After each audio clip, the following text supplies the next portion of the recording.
All right, everyone. So today I want to show you some basic tips for pencil shading. So first I'm just going to go kind of give you an outline of what this video is going to cover, and then we'll kind of go in no particular order through these different points.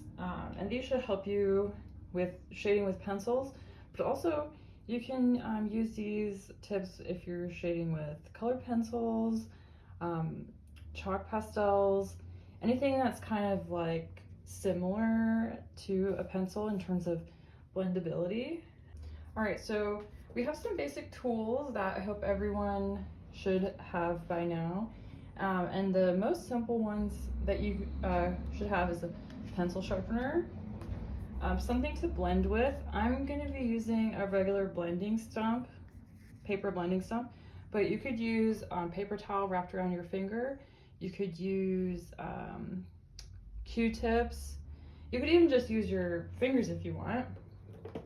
This is a tool that you can help to clean off your paper blending stump with, if that's what you have.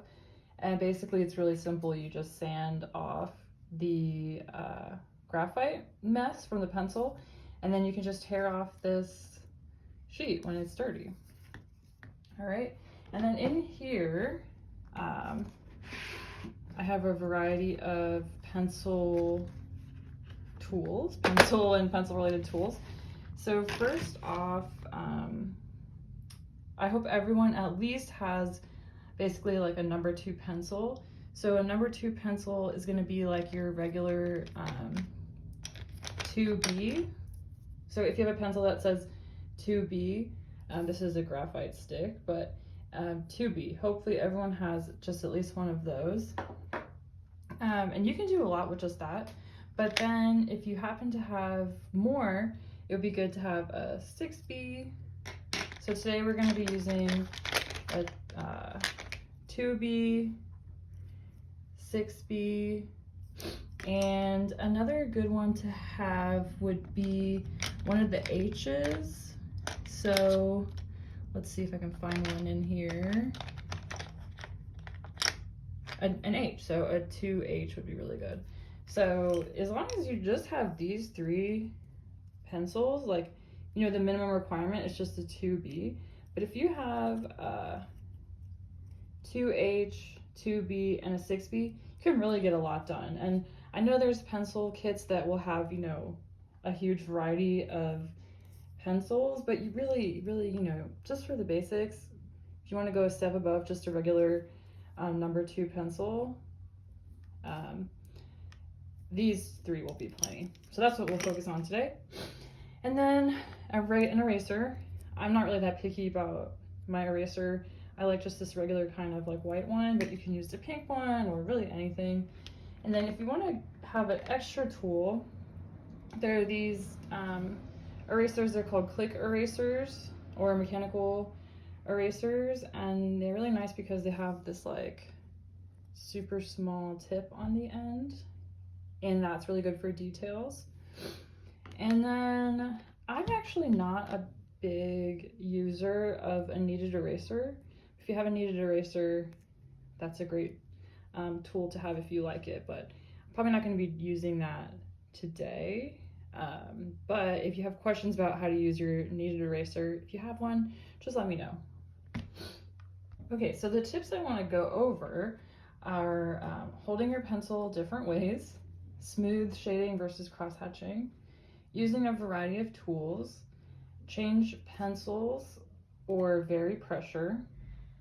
Don't be afraid to use dark shadows. That's one of my number 1 tips really for increasing the realism and interest in your pencil drawings. Create a system for yourself and create a value scale. So I'll put a picture here of what a value scale is, but basically this, you can see from this picture, it goes from dark to light or light to dark, and you have a variety, maybe 5 different tones that you can achieve. For example, this dark shade on the end was made using a 6B, the one in the middle was made using a 2B, and then the ones on the lighter side are made using an H or a 2H.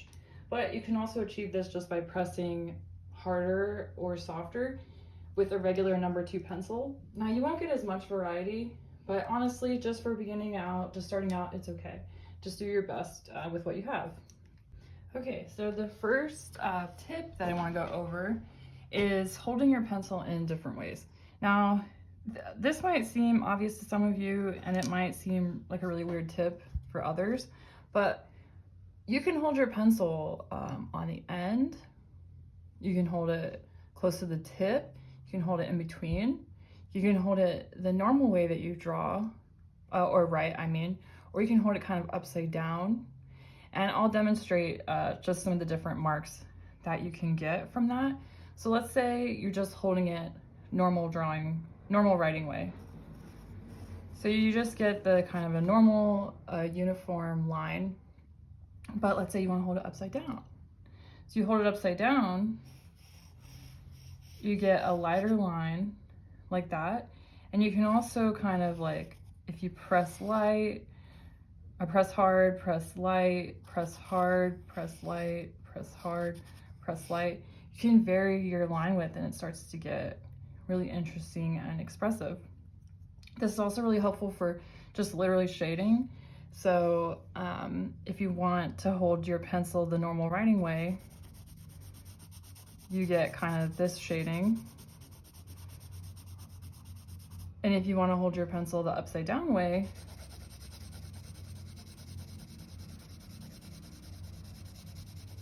it gets a little bit more even, and also it's a bit faster because with the writing way, you're just using the end, but with the upside down way, you can use the whole side of the pencil lead, so it's actually a bit faster. All right, now I want to talk about smooth shading versus hatching. So if you want to do smooth shading, I would start off with one of these methods of shading. So then you can use your blending stump or your Q-tip or your finger, and you go over it. You just go over it. Very simple. And the cool thing about that is that once you get some lead on your actual stump, then you can use that to draw with too and make really light, smooth shadows. So that would be smooth shading. And you can smooth it out as much or as little as you want. If you notice here, there's like a little light patch, so you can kind of go back in and fill it in. So that's the smooth shading. Smooth shading is pretty good for realism, but it's not necessarily very good for getting a lot of mood and emotion into your drawing, in my opinion. So let's say you want to do something very textured, like the fur on an animal, or something that seems more energetic. So for that, you can use hatching. And hatching is when you make lines like that. Those are called the hatches. So just hatching is just the parallel lines in a line like that. Now cross hatching is when you cross the parallel lines, and you can go over them as many times as you want. But let's say you want to make a value scale with cross hatching, and I'll put a picture right here. So you can see from this picture that if you spread the lines out further, the hatches, you get a lighter shadow. And then if you put them closer together and layer them more, you get a darker shadow.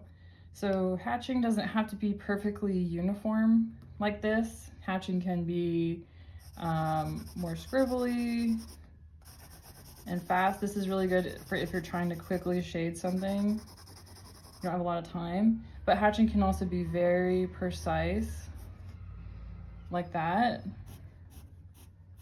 And that's good for if you want like a very geometric kind of clean look, but with a lot of lines.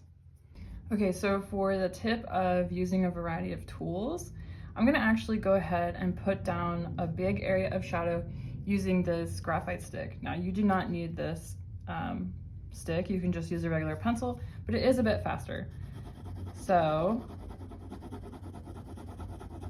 I'm gonna put down a big area of shadow, and I want to demonstrate how you can use a variety of tools on an area of shadow to create different textures and effects. So there's that. Obviously we already learned about using the blending stump.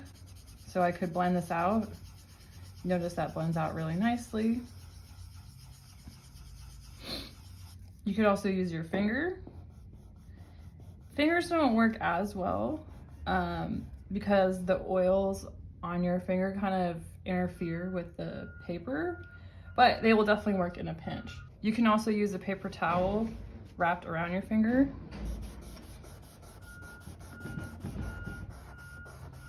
And that isn't as smooth as the blending stump, but it is a bit smoother and less dark than the using your finger.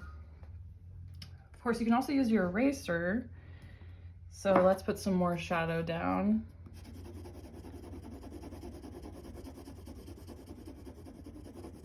If you don't press too hard, if you want to use your eraser as a drawing tool, you have to remember not to push too hard. And this is a 2B. So this is just your regular kind of number 2 pencil, but in a stick form. Okay, so you can use your eraser as a drawing tool. You can erase out highlights. You can even erase out like lines, and that it looks really cool in my opinion. It's kind of a different, like a negative, like a photo negative look. If you have a small pencil, a small eraser, those are really good for very small details like the highlight under an eye. And then let's talk about using different kinds of pencils. So if you happen to have different pencils, for example, this 6B, you can draw on top of the lighter shadow and add details. You can kind of make a gradient. So there's a lot of ways that you can create different effects by layering different kinds of pencils. Okay, now I want to talk about using different levels of pressure. So since some of you are probably just using our regular number 2 pencil, let's see how just by changing the pressure, we can get a different kind of shadow. So I'm going to start off very light, just going back and forth evenly. And I'm not going back and forth with my wrist because that will hurt a lot in the long term. I'm actually going back and forth from my elbow, but do whatever is comfortable for you. So that's pressing light. Now let's press medium.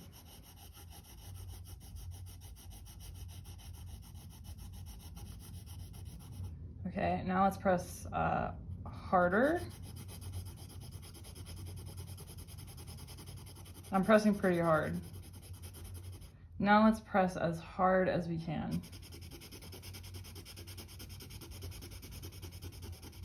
All right, so just by using one pencil, we got a variety of tones. And let's see if we can go even lighter. Going light is a bit hard with the number 2 pencil, but you could always just erase the part that didn't work out. All right, so that's varying pressure. Now let's compare varying pressure to using different pencils. So I'm going to start with a 2H. So if I use a 2H and I press very lightly, it's a lot lighter than that number 2. And it's a bit more even. Actually, it's not lighter, but it is more even. They're actually about the same. Now we can use our number 2 to do medium.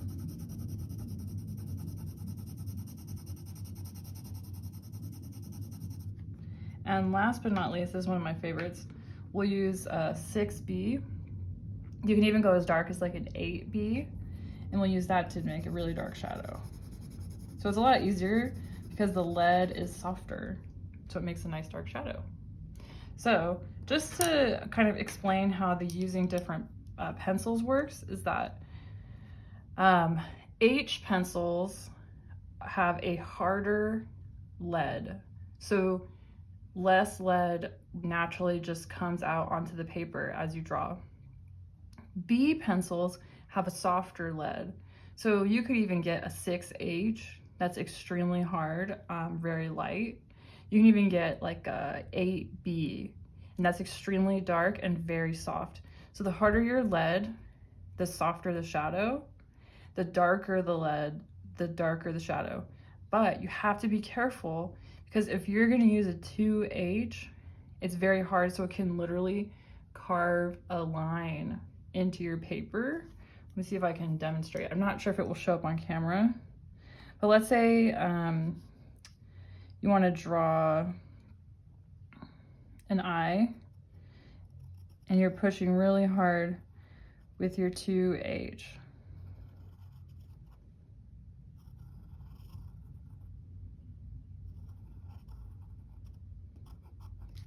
Okay, now let's say you're like, meh, I don't really like that. So you erase it. It's really hard to get it out, first of all. And second of all, it's gonna leave a groove in the paper.